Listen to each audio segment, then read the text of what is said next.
Are you studying for the Cambridge FCE exam? Do you need some help? We'll be talking about that and climate change vocabulary on this week's episode of Aprender Inglés con Reza y Craig.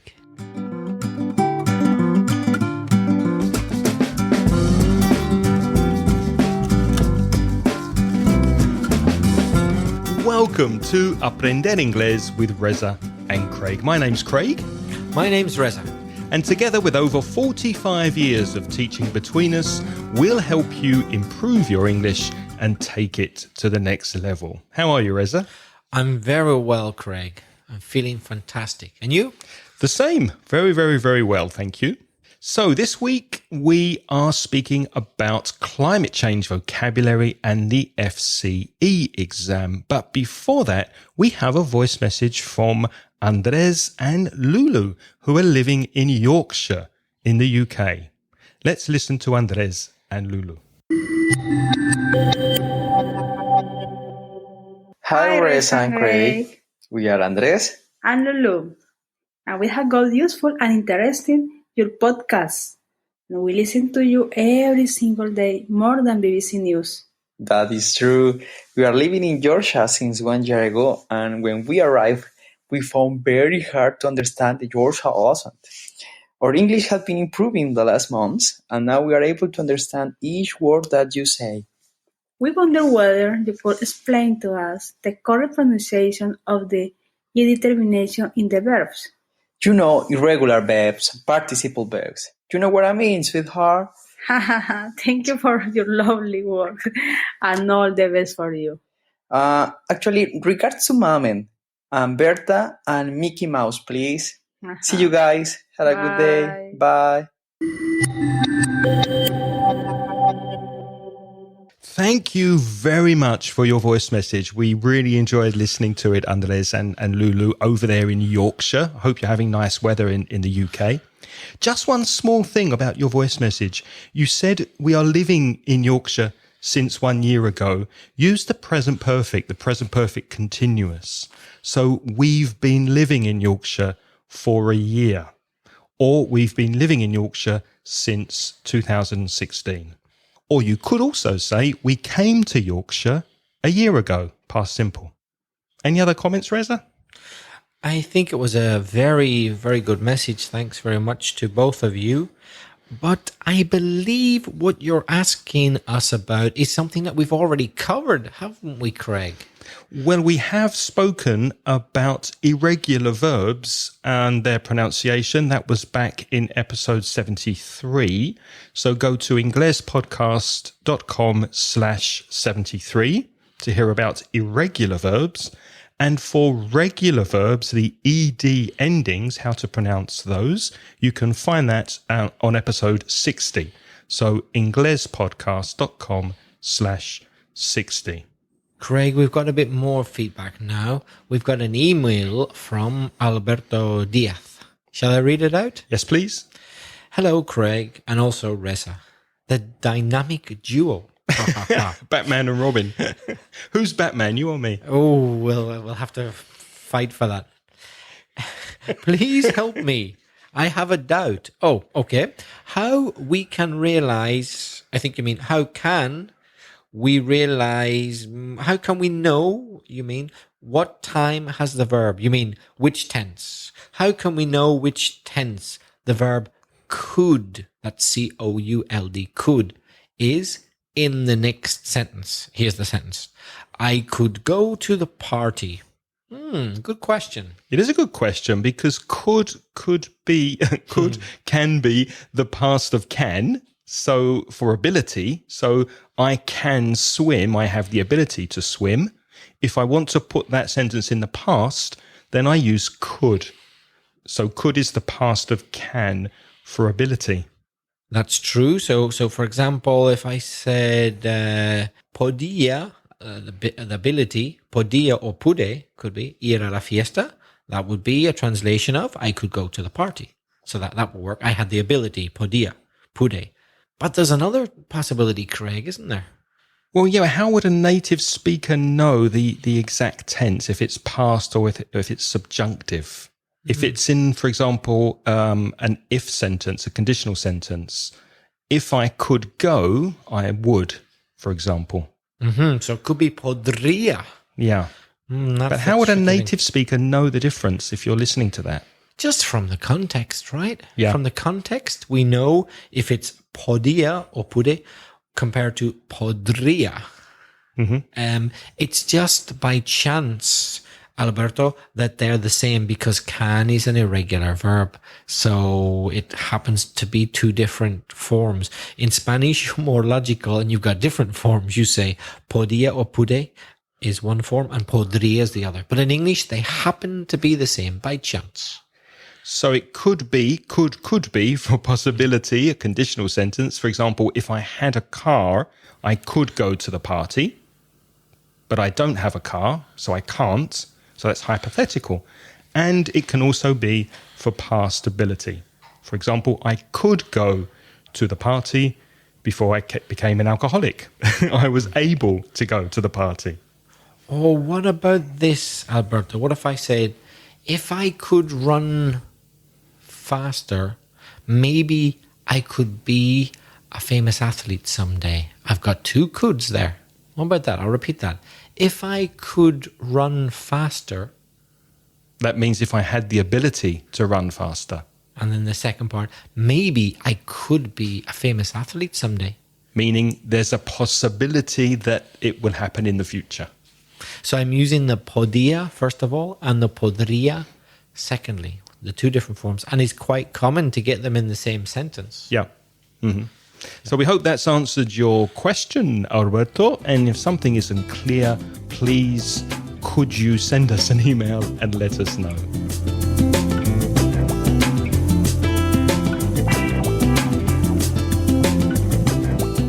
Before we continue, we'd like to say thank you to our sponsors, italki, A-T-A-L-K-I. What is italki? Well, italki is a website that will help you find a personal one-to-one English teacher. If you would like to study on the internet, if you need help with your English, for example, you're practicing for a job interview, maybe a presentation at work, you're going on a trip, or maybe you just feel like you want to have a little push in your English language learning, then we suggest trying italki. You can find a native speaker at a very good price and study at a time that's convenient for you. And if you're interested in the italki service, they are offering a $10 credits when you buy a lesson through our website. So if you'd like more information, please have a look at our link, inglespodcast.com/italki, I-T-A-L-K-I. And Reza and I would like to say thank you to italki for sponsoring Aprender Inglés con Reza y Craig. Craig, I think we have a voice message from Sabadell in Spain from someone called Sira. That's right. Hello, Sira. We received your voice message. Thank you very much. Let's listen to what Sira has to say. Hi, Reza and Craig. I'm Sira from Sabadell, near to Barcelona. How are you guys? First of all, thank you for your podcast. I've been enjoying for almost 2 months. Now I'm preparing to do B2 exam, and I would appreciate if you could talk about a specific vocabulary like climate change or, for example, recycling. Thank you for all. See you. Bye-bye. Thank you very much for your voice message, Sira, and for the inspiration for today's podcast on climate change vocabulary. Any comments, Reza? Yes, thanks, Sira. That was very good, and we understood everything you said. But there are just a couple of little things that weren't quite right. You said that you live near to. That's wrong. No to. You just live near Barcelona. No to with near. You could say next to. Or next to would be good. But not near to. Very common mistake. Another very common mistake is that you said you are something like you have been enjoying for 2 years. Well, enjoying what? you've been enjoying our podcast or you've been enjoying them for 2 years, you have to give an object with the word enjoy. You cannot say, I am enjoying, stop. No, enjoying what? Because it's one of those verbs in English which must have an object. Enjoying myself, enjoying the podcast, enjoying it, enjoying something. Yeah, you can use it as a reflexive verb to enjoy yourself. So you can say, I've been enjoying myself. Craig, did you notice anything else? Just one thing, you said, thank you for all, which is possibly a translation from Spanish, gracias por todo. But in English, we would say thank you for everything. So thanks for everything will be much better. And good luck with the B2 exam. And thanks for your idea on the environment vocabulary. We spoke about some environment vocabulary back in episode 96.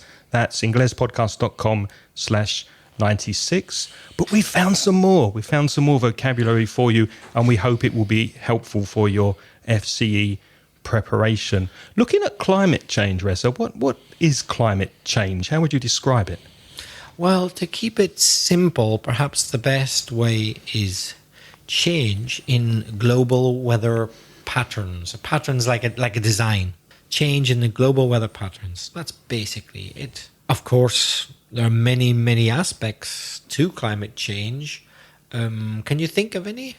Well, some people say that, well, I think it's actually accepted now that some climate change is caused by emissions. EMISSIONS, the emissions of gases and smoke from factories, from power stations. When you burn coal, COAL, that's carbon in Spanish.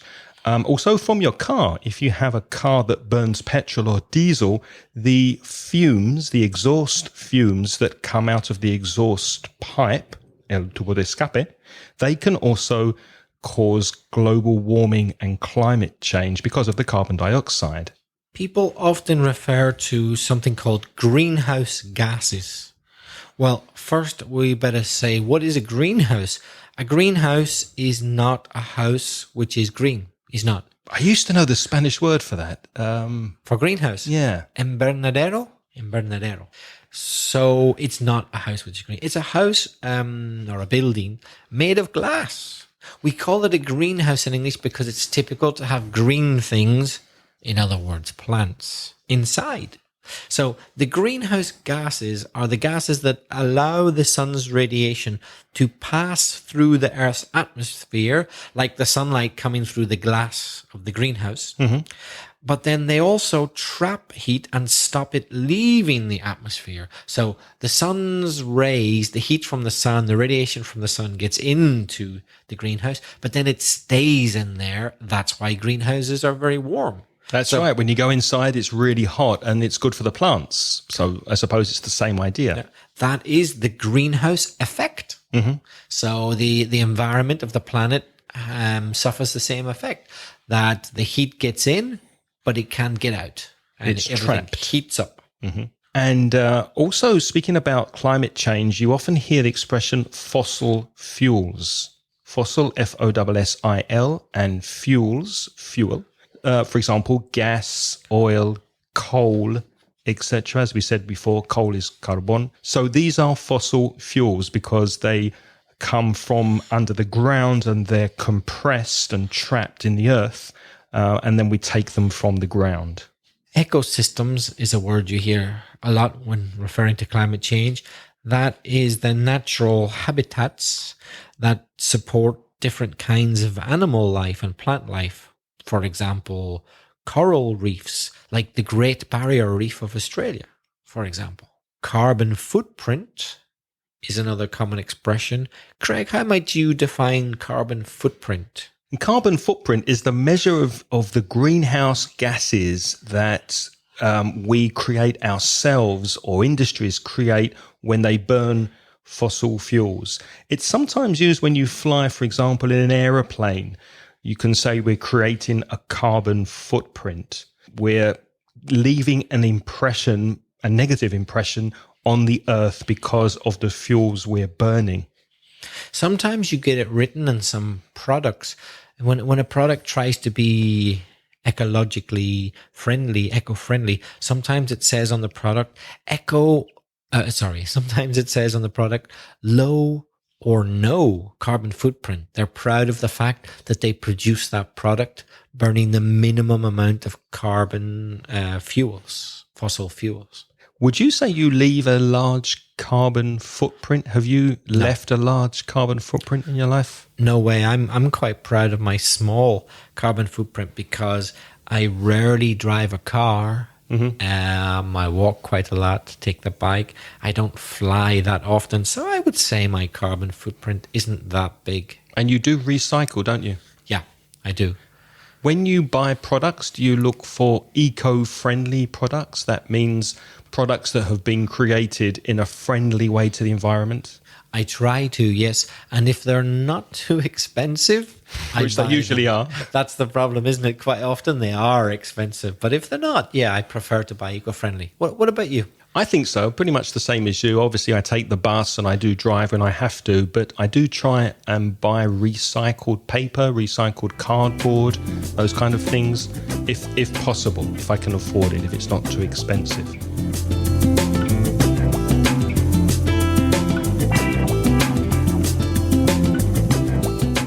Another expression which you may find in FCE vocabulary is extreme weather. Quite a few of the questions in FCE are centered around extreme weather. So we have flooding. To flood is inundar. Inundación is flooding. Then typhoons and hurricanes, tornadoes, heavy rain, that kind of thing. So extreme weather is a popular topic in the FCE exam. Craig, do you know what the difference is between a typhoon and a hurricane? I think they're very similar, but doesn't it depend which part of the earth it happens in? Aren't typhoons centered around Asia and India, that area? That's it. And hurricanes are Atlantic. That's it. That's basically the only difference. But they're the same thing, right? Yeah. Yeah, just different parts of the world. I suppose they're very extreme low pressure, depresión baja, low pressure anticyclones. Mm-hmm. That's what they are, isn't it? Basically. Yep. Flash flooding is a very severe form of flooding. It's basically flooding in a flash. In other words, it happens very quickly. I think there was some flash floods recently in Sri Lanka. I saw on the news. That's right. Heavy rain, maybe typhoons as well, and very, very bad flooding over in Sri Lanka. It quite often even happens in parts of Spain, particularly places like Alicante, which is a very nice place, but it's a bit dry. Parts of Alicante and Murcia have become semi-desert. And when it's very dry in a place, then the ground becomes hard. So therefore, when it does rain, it's very hard for the earth to absorb the rain. And that's when you get the flash flooding. So it flows over the earth very quickly. Over the earth, because it doesn't sink in. But in a place like Ireland, my home country, we're used to rain all the time, and it can rain a lot and it doesn't flood because the earth's always soft and it absorbs the rain quite easily. You could say that the earth is porous, Porous. So the rain, the water soaks into the earth. It's porous. Speaking of deserts, you've just mentioned deserts. There's a word, desertification. Is that eating postres? If only it were.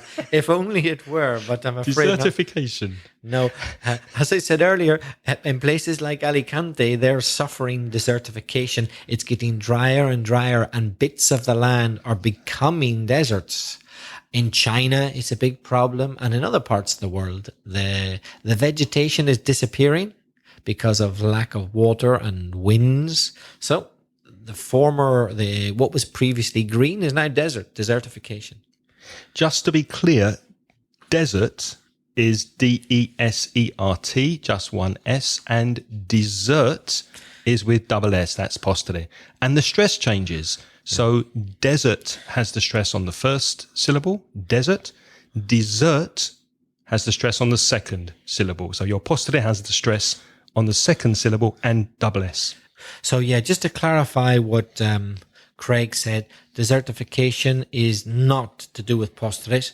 So don't imagine Alicante being so sweet, tan dulce, that it just turned into one big sticky toffee pudding. No, that is not desertification. It would be Alicante turning into a desert, which would be terrible because, I'm very fond of Alicante, I must say. Yeah, Alicante is very sweet. It's very sweet. It is. Speaking of sweets, speaking of sweet things, we have to say thank you very, very much to our friend Manuel Garcia Betegon, who kindly sent us 2 bottles of dulce de leche all the way from Madrid. It was lovely to get that in the post. So thank you, Manuel. So he sent us a dessert. He didn't send us a desert. No.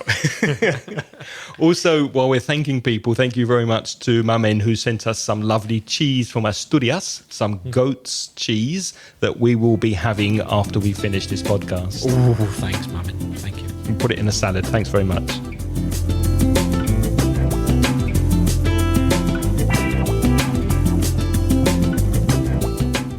Craig, onwards.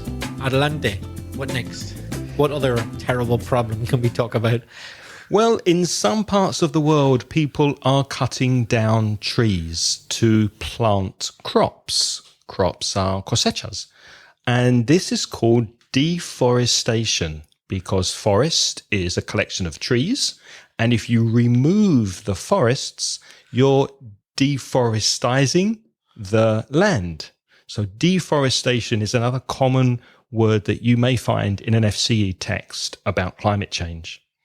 So deforestation is about taking something away, trees. Other problems can be with things being increased, like rising sea levels. In the future, scientists predict that there will be more sea than before because the ice caps, the ice which is permanently solid in the Antarctic and Arctic, is going to melt. That's to change from ice into water, melt, M-E-L-T, fundir, and that will make the level of water go up. And water's a big problem. The ice caps are melting, the sea level is rising, it's going up, and also there could be water and food shortages, especially if it doesn't rain very much. So we did speak about too much rain when there's flooding. What's the word, Reza, for when it doesn't rain enough and the earth, the ground gets very dry and you can't grow food? That's a drought. D-R-O-U-G-H-T. Very extreme dry weather. Drought. And in that case, there will be water shortage. Shortage means there's not enough supply. Falta. There can be water shortages, food shortages, power shortages, anything which is in short supply, que falta suministro, we say shortage. There's a shortage of chocolate in this house at the moment, unfortunately. Logging is cutting down trees. L-O-G-G-I-N-G. Logging. A log is a huge piece of a tree. You could say a piece of a tree trunk. T-R-U-N-K. Tree trunk. So when you cut down trees illegally, it's called illegal logging. And that's also a problem in some parts of the world. Where is that most common, Craig? I noticed it traveling around Asia a few years ago. I noticed it in countries like Laos and Burma. Borneo, I think, has a problem with illegal logging. Usually countries that it's very difficult to control, where there aren't really police and national parks there to stop people cutting down trees. Yeah. And obviously they cut down the trees. In some countries, they use elephants illegally to transport the trees through the jungle, and then they sell the wood. So it's a big problem in some parts of the world. It also makes me think a lot about the Amazon. The Amazon rainforest is famous for illegal logging. It's so big that if somebody wants to go far away and cut down trees, no one can really catch them because it's so huge, you'll never find them. Yeah, absolutely. Craig, heat waves occur from time to time in Spain and other parts of the world. What are heat waves? When the temperature is very high and the weather's very dry and the temperature is abnormally hot, then it's called a heat wave. Wave is ola, ola de calor, a heat wave, hot weather. And a climate change denier, well, the verb to deny means to say that something is not true. So a climate change denier is a person who denies, they reject the existence of climate change. There are a lot around. So we talked about floods and droughts and the polar ice cap melting. A lot of this is because of the ozone layer protecting the Earth's atmosphere. It's being damaged. The ozone layer is una capa. So there's like a layer of a chemical which protects the Earth from dangerous rays, rayos, getting in. But because of lots of chemicals we've used that have got into the atmosphere, that ozone layer has become thinner. Yeah, thinner, the opposite of thicker, menos denso. And so now these dangerous rays are getting in. That is why years ago they prohibited a lot of aerosols because they were particularly bad for the ozone layer. So, Sira, I hope this vocabulary has been useful for you for your FCE studies, and it's possible that you'll also be asked to write about climate change in the writing part of the exam. So here are a few expressions that you could use in your writing. You could use the expression as a result of. For example, as a result of greenhouse gases, climate change is accelerating or climate change is getting worse. Reza, can you think of an example with has an impact on? Yes, desertification has an impact on water supplies. Another expression is a consequence of. Is a consequence of. So you could say the rising of sea levels worldwide is partly a consequence of the melting of the polar ice caps, for example. And we could say that a rise in temperature could lead to the polar ice caps melting. So everything's kind of connected. Everything's a chain reaction, una reacción en cadena. There's a high risk. It's also a useful expression. You could say, due to global warming, there's now a high risk of drought and flooding in some countries. And one final useful term might be long-term consequences. We can compare the short term, a corto plazo, to the long term, a largo plazo. So, for example, there are many long-term consequences of climate change if we don't stop it soon. So we hope that's helped you. If you would like to see these expressions, go to inglespodcast.com/160 where you can see them written on the webpage. And thanks again, Sidi, for your question.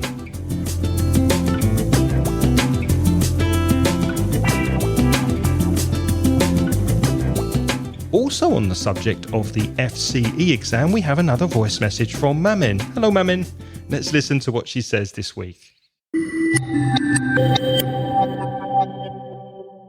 Hi Greg, hi Reza, this is Mamen, how are you doing?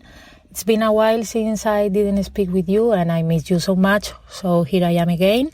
I want to ask you if you can help me with one issue, as always. I just decided to start preparing my FCE, and I wonder if you can help me with a bit of advice. How can I start to prepare my exam? I want to do it in September, so I think that I have enough time, but maybe you can give me some tips or something like that. And another thing that I want to share with you is that I started to use a new platform which I learned from Look English Podcast to study English, and it's called Get Spoken, and it's so good, and I've been doing 2 free lessons, and maybe in another audio message I can tell you about it if you want it. So let me know, and if you want, I could share with you my experience. So that's all. Thank you very much. A big kiss and a big hug. Bye. Thank you, Mamin. Always a pleasure to hear from you. Any comments, Reza, on Mamin's decision to study for the FCE exam? Yes, Mammon, thanks very much for your message and thanks for the cheese. I'm really looking forward to it. Can I just mention a little grammar point?